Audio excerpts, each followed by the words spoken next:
Сайн байна уу? Намайг Хотгон гэрлээдэг хүүхдийн эзлэмжийн 108-ны үйлчлэгээний төвийн захирал байна. 108.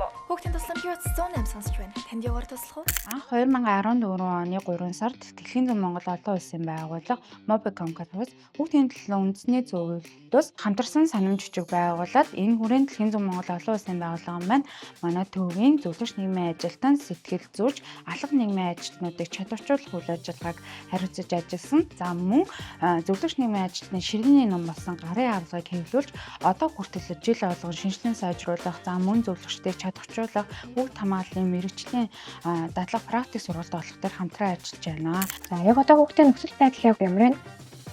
Энэ зүүн олон улсын байгууллагаас 2020 онд компьютер болон техникээр нэмэлт дэмжлэгийг үзүүлж 2020 оноос бид нар чатбокс үйлчилгээгээр мэргэжлийн сэтгэл зүйчээр дамжуулан хүүхдийн эзлэмжийн холбогдох зөвлөгөө мэдээллийг авдаг, хүүхдийн эрхийн зөрчлийн дуудлага мэдээллийг авдаг болсон байгаа. Энэ нь бол манай хүүхдийн эзлэмжийн 108 мөрчлөөний төвийн бас системийн нэг юм шинжилэл болж өгсөн.